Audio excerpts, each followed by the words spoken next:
Teacher needs help in room 18. Can you please send the principal down? Teacher needs help, room 18. So I remember those days when I was a new general education teacher, and sometimes I would have students that I labeled as a behavior problem, and I wouldn't know what to do with them. Well, I thought, what you're supposed to do is then send them to the principal's office. So that's the strategy that I would use. Well, one day I had a student that said no, he wasn't going to the principal's office. And I was like, okay, Charmaine, now what do you do? And it was like, well, I guess I'll use the intercom and call the office and ask the principal to come down to my classroom. So that's what happened. The principal came down. I went out in the hall with the student. And when I saw that angry look on the principal's face and how close he got to my student's face, pointing his finger and yelling at him, I thought, if this is what happens when I send kids to the principal's office, this is not what I want to continue to do. But I still was at a loss. What would I do instead? And if you have ever been there as a teacher, or if you have ever gotten a phone call as a parent when your child is misbehaving, you might want to know, what else can the school do that is a much more positive approach? Well, you're in luck, because today we're going to be talking about restorative justice and how it can be applied to our school, our classrooms. And we have a wonderful guest that's with us today, Lynn Lee. And Lynn and I actually have been friends since the 1970s. So that's probably before some of you were even born. And I was actually a paraeducator in Lynn's self-contained classroom in a segregated school. Remember, it was back in the 70s. And after being there about 3 months, the district decided to take some of the students from that segregated school and put them in a self-contained class in an elementary building. And I became that teacher. So Lynn and I have shared our love for interacting and being with kids and students for a number of years.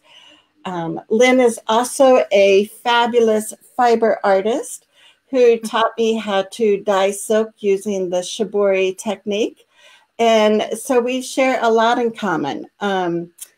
Some things are different. Lynn loves hiking things like the Grand Canyon. That's not something I do with Lynn. But Lynn has had a vast amount of experience in life and with children in many different ways. And most recently, she's been really active in the restorative justice arena. And so Lynn is going to be sharing with us today not only a glimpse of how it works in the juvenile justice system, but also how we can incorporate the principles in our classrooms. So welcome, Lynn. I'm so thrilled that you're here with us today. Thank you, Charmaine. That's quite an introduction. Yes, we've known each other for a very, very long time. Yeah. So I think what I'll do is I'll share the slide that shows the 5 R's of restorative justice, because what I thought was interesting is I always talk to parents about the 3 R's of advocacy are relationships, relationships, relationships.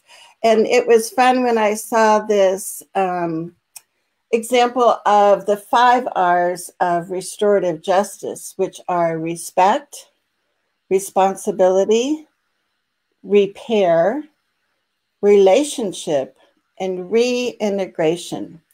So these are some of the basic values of restorative justice. So Lynn, if you want to talk just a little bit about, how you can give parents a picture of what restorative justice looks like. Okay. First, I want to recognize a good friend of mine who has since passed away, but Dr. Beverly Title developed the 5 R's for restorative justice, and they are used throughout the state in Colorado in restorative justice programs. So that's been really helpful for us, and it's also been a way for us to put those principles out there in a way that I think are easy to remember and easy to understand. So when I work with juveniles in restorative justice, actually adults aren't very much different than kids, so it doesn't really have to be about kids. But for me, restorative justice is really primarily about relationship and developing relationships. So I might see kids who've committed offenses at school or in their communities, and they get referred, they get ticketed and sent to court. And the court might send them to us for a restorative justice process. And in those cases, what that looks like is sitting down with that individual and the person that they committed the offense against. So it might be, vandalism offense. It could be a million things. It could be a theft. It could be an attempted theft. It could be a fight. Sometimes we'll see kids who got into fights in school. There's just a variety of different scenarios. So we would bring that person together, the person who committed the offense together with the person they harmed, the victim. And then we include community members. So if this happened in a school, I'll just use an example. So let's say a kid stole another kid's cell phone. That's happened more than once. So we would invite the kid who stole the cell phone. It's voluntary. They don't have to participate. And the kid whose phone was stolen. And we might invite some members of the school community because certainly if it happened in a classroom, it might have affected that teacher or other kids in the classroom. So they would come to talk about that, about how they were affected by what had happened. And I would have talked to them ahead of time. So I would have talked to the two people ahead of time to help them understand what the process was going to look like and make sure that they were appropriate. So if somebody steals a cell phone and doesn't feel any remorse for that, they're not appropriate for restorative justice. We're looking for people who feel bad about what they've done and are willing to do something to fix it. So we'd sit down, and it usually takes about an hour, and talk about what happened and figure out how somebody might be able to repair harm. So that's another one of those R's that Charmaine had put up. And we would have a written agreement about what might happen. So everybody has input into that. If there's something that somebody doesn't want to do or doesn't feel comfortable doing that is suggested, then we can address that and talk about what they might do instead. And they have a certain amount of time to finish those restorative justice requirements. In the 4th Judicial District, actually, if they finish restorative justice and their charges are dropped, and there was a new law that went into effect last year in Colorado, that when juveniles commit offenses and finish restorative justice, then their cases are expunged. So those kids' cases are automatically expunged by the court. And we have a couple other processes that we use. We do restorative circles, and that might be with a whole classroom. I'll tell you a little story about that. This was actually really fun. We were working with some 4th grade girls who were bullying the rest of the kids in the class. These girls were really cute. So we went in and met with the whole class, and we did this like 2 or 3 times and had a circle with them and just talked about, at a 4th grade level, relationship and what's important to kids. And eventually we started talking about respect, and we did a little art project with respect. And then after a while, we took out these 3 or 4 4th grade girls. I think there were 3 of them. and met with them separately. And when we sat down to meet with them, I said, why do you think that we're here? And they said, oh, it's about us. It's about what we've been doing. So we worked with them to become leaders instead of become the kids that are making things more difficult in the classroom. So it was about developing a relationship with those kids, not calling them out, not making them the center of attention, but developing a relationship with them and being respectful of them, and then helping them, like I said, to become leaders in their classroom. So we can do restorative service, and we sometimes work with schools in developing restorative conversations. So how do you deal with a kid who's maybe tardy to school every day, and how do you have a restorative conversation instead of a conversation that's punishing them or sending them to the principal's office like Charmaine described? I heard that, Charmaine. And that's the thing that I think is, I don't know, I guess because of so much teacher training, it almost sounds counterintuitive that we're going to give respect to kids that are doing something that might be harmful to others. But look at how you can turn situations around. And now it makes me curious to want to go look more at some of the bullying information, and the research around that, and see how many schools really incorporate restorative conversations, dialogues with kids when there is bullying going on. So, what's become pretty clear to me, I've been working in restorative justice for almost 20 years now, and I've worked with schools a lot. Bullies have been bullied, or bullies have been harmed. So there is a reason why kids are bullying other kids. In restorative justice, we're not interested in punishing anybody. We're only interested in treating everybody respectfully. And punishment isn't even a word that we use, or is not part of the restorative vocabulary. We really want to get to the core of why kids are doing what they're doing, and what can we set out for them that's going to help them make decisions that are better for them and better for their school communities. So I have seen a lot of bullying cases and been very successful with those. And some of the agreement might be things around getting counseling, because bullies bully kids for a reason. And usually it's something they've experienced in their past that they haven't worked through and need some help with. So, yeah, there are, here's a story that might be really interesting to all of you. I was working with a high school, with a special ed student who had been bullied on Facebook by other kids in the school. And these were kids on the football team. So this ended up being a really big restorative justice conference. Usually there's maybe 6 or 8 of us, because parents might be there. There might be a few community members, 1 or 2 facilitators. But in this case, there were probably 20 people in that circle. The football coach was invited. Some of the football players were there.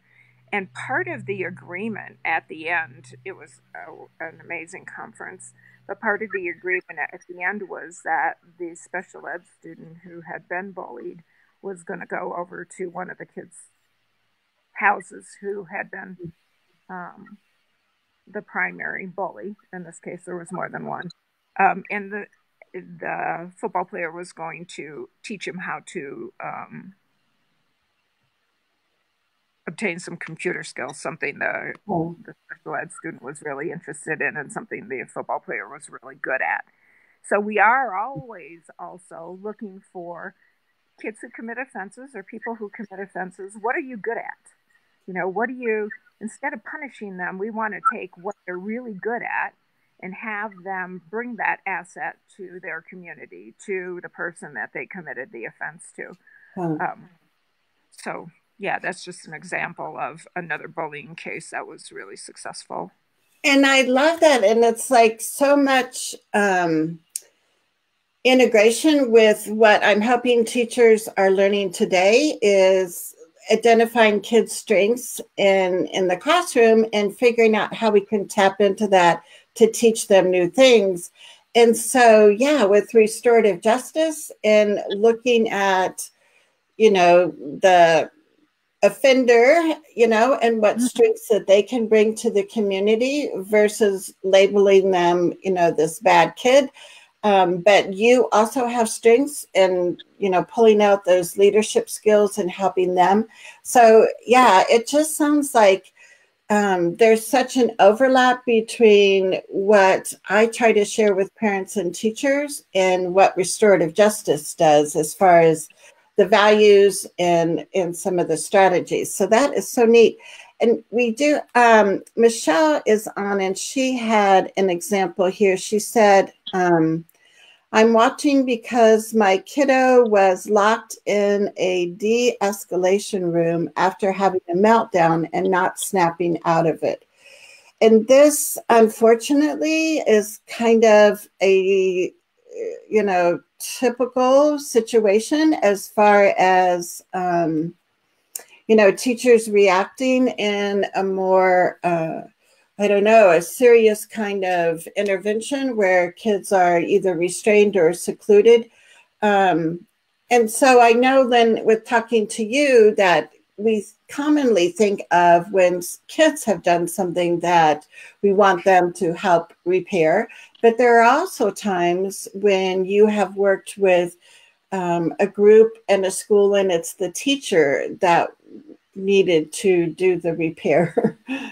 Yeah, that's always really interesting. I had said earlier that we invite community members. So when we have, it doesn't happen a lot, but sometimes it does happen that the student is the victim and the teacher is the person who committed the offense. So when we start the conferences, we have, a very, we always start with introductions and a confidentiality agreement. And, we have a very structured beginning. People always assume, community members always assume that they were there because the kid committed the offense. And it really throws them off when it ends up being the teacher who committed the offense. But restorative justice can work both ways. There's no reason why we couldn't sit in a circle with a teacher who's harmed a kid and figure out what they could do to repair the harm. I think the truth is we all make mistakes. Right? We all have made mistakes. We all probably will continue to make mistakes, unfortunately. And how do we fix them? So again, in that case, the teacher would have to be accountable for their behavior and would have to be willing to sit down and be willing to do something different to repair the harm. In that kind of case, I look at that as, maybe it wouldn't be up to me as a facilitator that should be in an agreement, but maybe that teacher needs some more training around how to handle those difficult kinds of situations. Actually, my dream would be that teacher education programs in college all have a restorative justice classroom management piece. I don't know of any actually teacher education program that does that, or any teacher education program that really does a good job of teaching classroom management. But I would love to see that happen. I would love to see teachers have a restorative way to deal with behavior rather than a punitive way. It's always about being punitive. And, Charmaine, when you were making your introduction, I was thinking about when schools call parents because your kids have had bad behavior or whatever they want to call it. I think that's the only time schools call parents is when they're frustrated or when their kids are in trouble. So I don't know of many parents that like to get calls from schools because they're always something difficult to deal with or something, that is going to make them feel really bad. Right. Oh, exactly.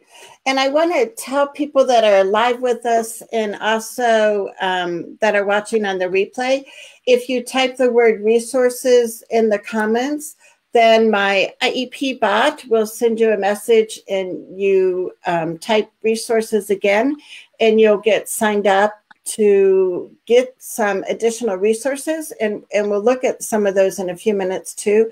But there is a lot of literature out there and other kinds of podcasts and webinars that I can help you tap into, because this is a field that is getting more notice and recognition, and people are seeing how valuable it is to integrate this into schools.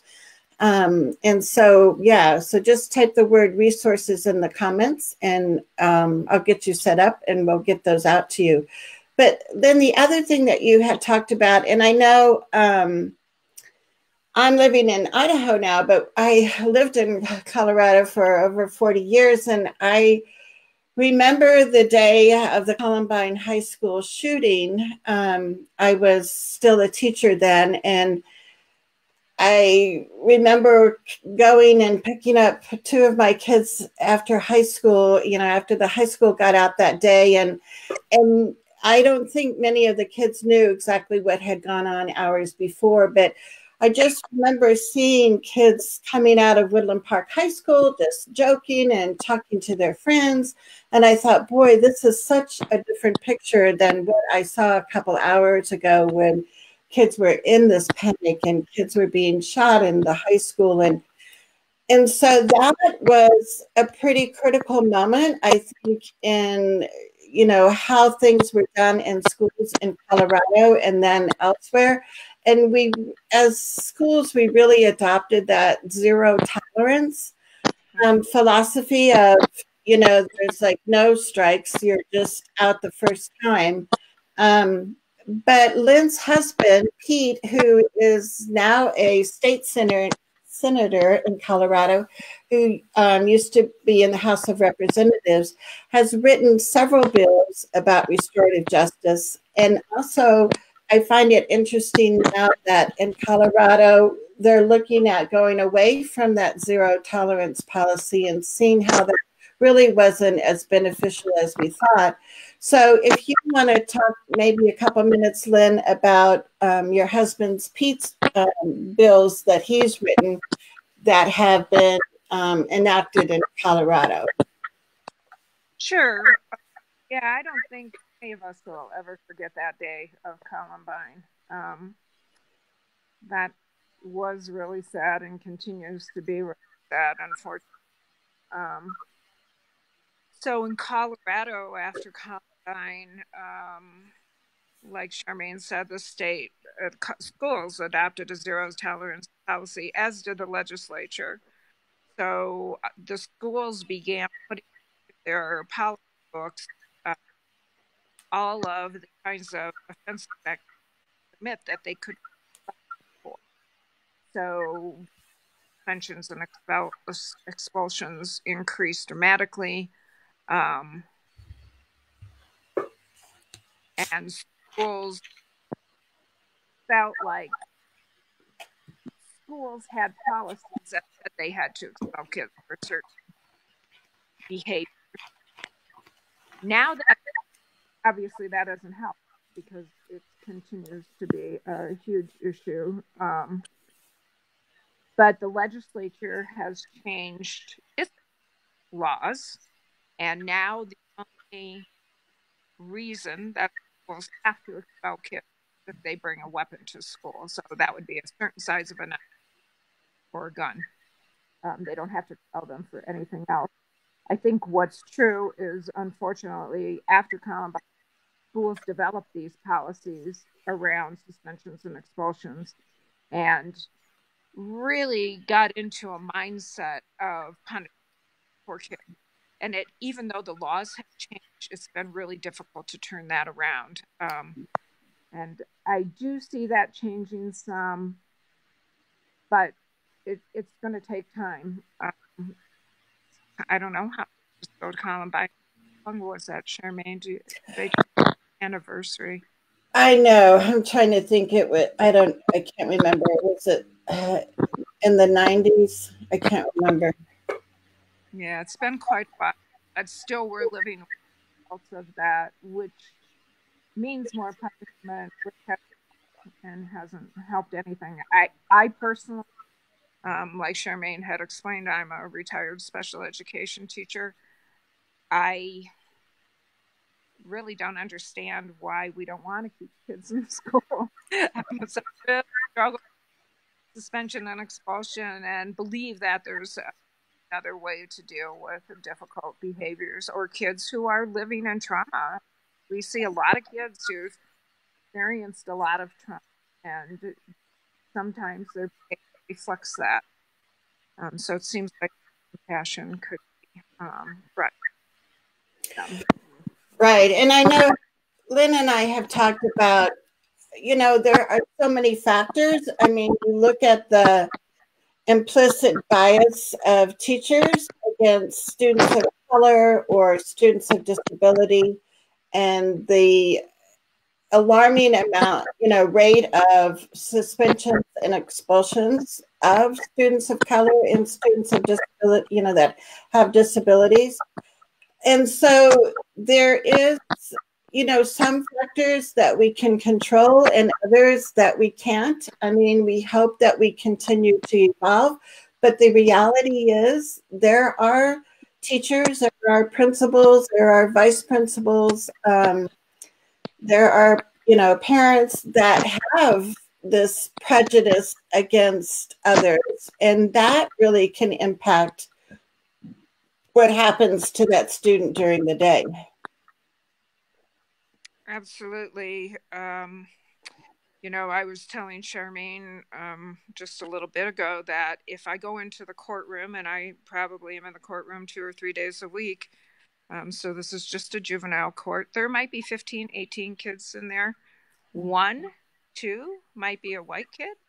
They're primarily, we have a pretty large Latino population and then a Black population, but I would say definitely more Black kids are charged than Latino kids, some Native American kids. It's, less often that we will see a white kid in the courtroom. Yeah, and then I know, Lynn, you were also talking about then how that changes as far as trying to train, facilitators and, people that can lead the restorative justice meetings, and making sure that we have people of color doing that versus us white middle class, women doing that. Absolutely. I think it's really important in a restorative justice conference to bring like people together. So I have been developing very intentionally a bigger community member list with people of color. I just brought on a Native American facilitator, and now I'm going to be working with a Black gentleman who wants to help facilitate, and a Latino woman who's actually a police officer. So that's pretty cool. So yeah, I think that's really important. The other piece that's really important to us is to bring peers. So we try as often as we can to bring other kids into a conference. So if I'm meeting with a 16-year-old young man, I want to bring another 16-year-old young man, or maybe an 18-year-old who's had similar experiences. But, I really want that person to feel comfortable. And so if they have peers that they're sitting with instead of all of us old people, excuse me, I think that's really helpful. Yeah. So, and that's another similarity, because, when we have IEP meetings at school, we try to encourage parents to have their child come. But, as Dylan was getting older, like in 5th grade and such, we noticed that if he invited some friends also to the IEP meeting, that made him more comfortable and not like sitting at this table with all these adults staring at him. So I think if we look at some of the best practices that we use for IEP meetings in being respectful and hearing people's voices, that is also something that we can say, are we using this in other places in our school? How else can we incorporate these values in our school? And Lynn has shared some really good websites. So I just want to, well, first of all, I want to say hi because we've got lots of people watching us live. So Erica is here from Idaho. Nancy is here from Denver. And Nancy, there's going to be this wonderful national conference we'll talk about in Denver for restorative justice. Kimberly is also here with us. So we've got lots of people from different states. So it's fun to have you here. Make sure that you know that you can ask any questions. The other thing is to type in the comments the word resources if you want to get some additional resources that I put together for you. So that would be something that you could do too. But let's look at, well, first look, let me see, I've got to bring it up here. But the Colorado, let's look at the Colorado website. Well, maybe we should start with national. And then Lynn, do you want to talk about the national conference coming up? Will I pull up the website? I would love to. We've been working really hard on that. I'm one of the co-chairs along with Deb Witzel from Boulder, Colorado, who's working with me. So we are working with the National Association for Community and Restorative Justice, and this is their 7th conference, national conference. It will be held in Denver, June 14th, 15th, and 16th. And there are pre-conference workshops on the Thursday of that week. There is actually a big education piece. So there will be a lot of breakout sessions with educators or about education. There's a really big youth piece also. And the youth are teaching an all-day workshop on Thursday. So that's pretty fun. That's exciting. And then they have a whole nother part of the conference that they're helping with. They have some breakout sessions and are doing some other things for us during that conference. But if you're interested in restorative justice, there it is. There's the website. And I would encourage you to go onto this website that Charmaine is posting and look at the conference. We're going to have some amazing speakers and entertainment. Yeah, and I have to tell you that I think the registration is going to be cut off early because we're going to be full. We're already over half full. So we'll only be able to accept about 1,500 registrants. So we've already got over 700. So yeah, I'm really excited about it. Looking forward to that. Yes, and I saw that Pete, your husband, is going to be one of the keynote speakers too. He is. He's going to, actually, he's got quite a few pieces of the conference, but he's going to also introduce Adam Foss, who's going to be our keynote speaker on Friday. And Adam is a prosecutor from Boston and has a TED Talk. So if you wanted to watch that, he's just amazing. I'm really excited about his piece in our conference. So what's his name again, Lynn? Adam, and the last name is Foss, F-O-S-S. And he has cool. a talk. I can't remember what the name of it is, but. So I'll look that up and I'll add it to our resources. Okay. And then the other thing I was going to show people on the national website is that you can go to a link. Now I got to find where it is, but there's a link where it shows different school places. Now I don't know, where it is, but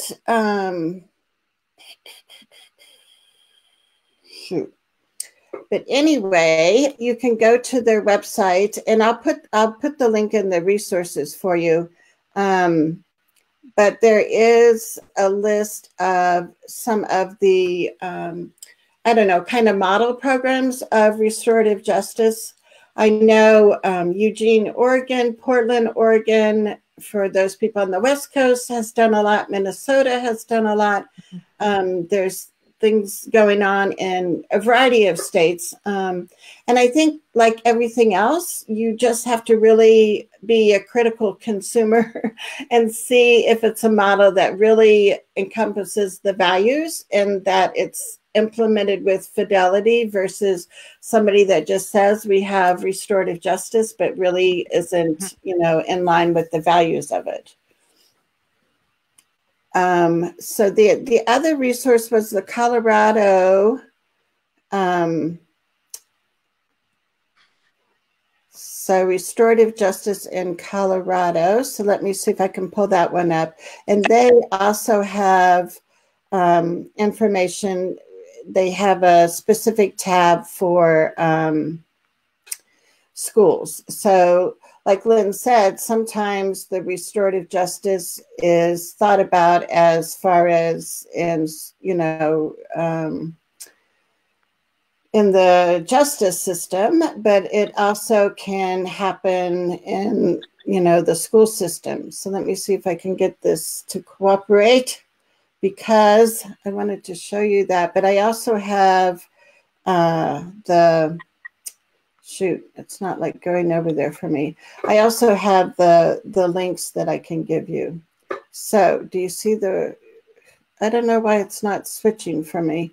But the Restorative Justice website in Colorado has a whole section on restorative practices in schools.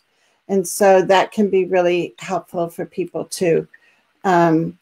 We have some more people that have hopped on. So let me see if any of you have questions. Susan is here with us also. So welcome, you guys. I'm glad that you could be with us today. Another exciting thing that is happening in Lynn's life is that she has been approached by TED Talk to apply to be one of the presenters in TED Talk. So, Lynn, why don't you tell us what that process has been like so far? And she would be talking about restorative justice. I would. So, yeah, that's pretty exciting. We'll see where that goes. But I was actually doing an interview on Colorado Public Radio, and somebody from TED Talks heard that interview and contacted me. So if you ever wonder how one gets to do a TED Talk, this is what my process has been so far. I was interviewed by phone. Well, first they asked me if I would be willing to be interviewed. So I said yes, and they interviewed me by phone, and we talked for a while. That was really fun because I got to talk about my favorite subject. And so then she said, okay, I would like you to be interviewed by, I think she called him the producer. So I just had another interview with the two of them. And now they've asked me to submit an outline. And then in the beginning of March, they will review all the outlines and select those that they are going to choose for TED Talks. And I think those talks there's one in the summer and then another one in the fall. So, yeah, we'll see. So, yeah, think of the impact and the way that you can help so many other people know what restorative justice is about. It's like, that's what's exciting. So that is wonderful news. I think, why don't we go back to the slide where we talk about the 5 R's as we're kind of wrapping things up. And if there's anything else that you want to mention about kind of the values of restorative justice, Lynn. So I'll bring this up for people to see. I would like to talk a little bit about the website that didn't appear. It's called rjcolorado.org, and so it's our state website for restorative justice. That was that council that developed that website. I sit on the council. It was developed by legislation, so mandated through legislation. And we have all kinds of people on that council from law enforcement. We have a judge, we have somebody from probation, somebody from parole, we have a police officer, we have an educator. There's a lot of people on that council. And part of our mandate was to develop that website, but we also support restorative justice programs. So one of the restorative justice laws that was passed put a $10 fee charge on every person who committed an offense who went through the judicial system, and that funding goes to restorative justice. There it is.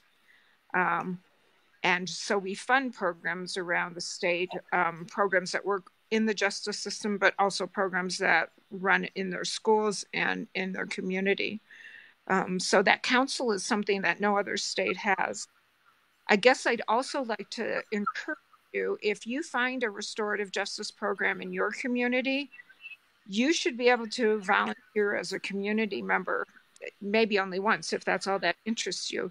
But it would be a way for you to really understand what restorative justice is and advocate for that in your schools or for your kids. So yeah, that would be so good, because I think that's part of the thing now, is for parents to know where they can tap into different information. And I mean, even looking at the laws that Colorado has passed, if you are interested in public policy making and as a parent want to get more involved in that, restorative justice would be like an excellent area that you might want to tap into. So it's always so helpful when we can look to others and we don't have to reinvent the wheel. So I really encourage you to look at this Colorado website about restorative justice, and see if it's something that you would like to replicate in your state too. There was also part of the legislation that was passed in Colorado says that judges in the juvenile courts have to tell juveniles that they may have an opportunity for restorative justice. So every time a juvenile appears in court, they have to be given that information that can be an option for them. See, and that makes like a huge difference. And so I wonder, like, how were judges, like, are they trained on this, or like, you know, how do we make sure that they know about that, you know? Well, that's a great question, Charmaine. So judges I've learned a lot since being a legislator. So yeah, you think a law's passed and then it just happens, but that's not exactly true.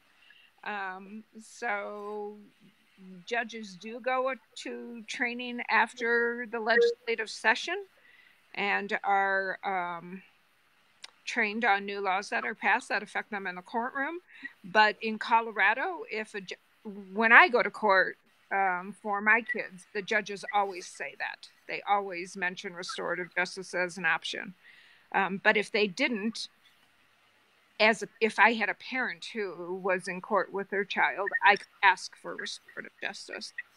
So our judges do it. I don't know what goes on around the state. I don't know if other judges around the state talk about, do list restorative justice and options for juveniles, but I know ours do.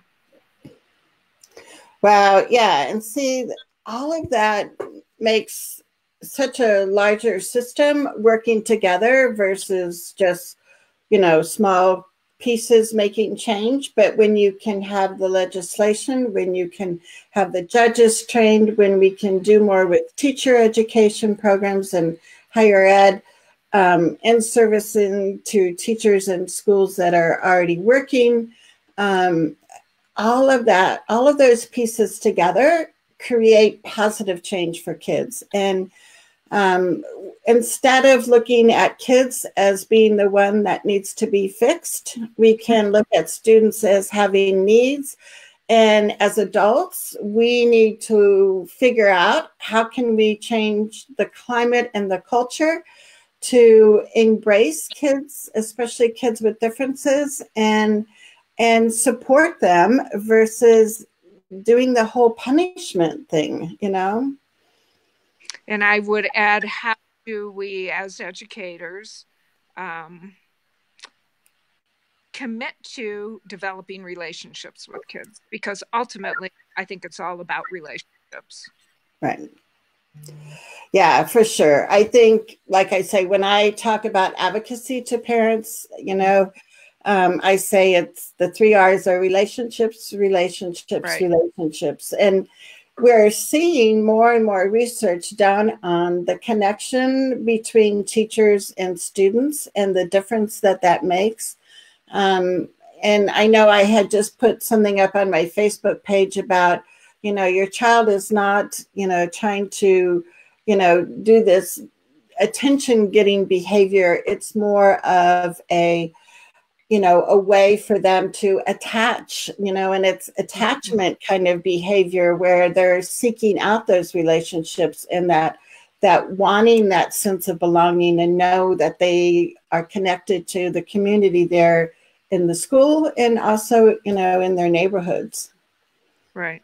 Right.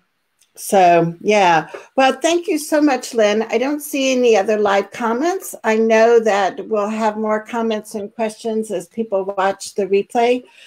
Just as a reminder, type in the word resources and you'll get a list that I've been collecting about resources, especially with using restorative justice in schools.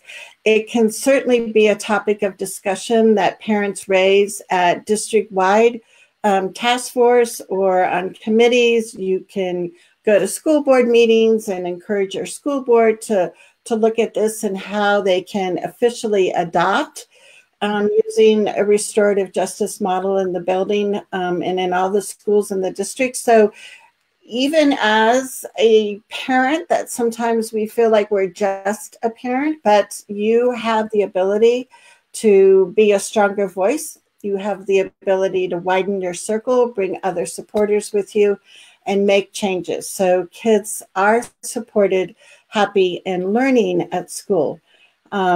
Next week, next Thursday, I will be back here for another Facebook Live, and we're going to continue the discussion. I'm going to also share with you some other specific parts about restorative justice that I've been learning about. So we're going to continue the conversation next week. But Lynn, thank you so much for carving out your time today to be with us. Thank you for having me. And good luck, and maybe we'll see you on the TED Talk stage. That would be exciting, huh? Yes, yes, yes. So, everybody have a wonderful day, and we shall see you next Thursday at noon Mountain Time. Bye-bye. Thank you. Bye-bye.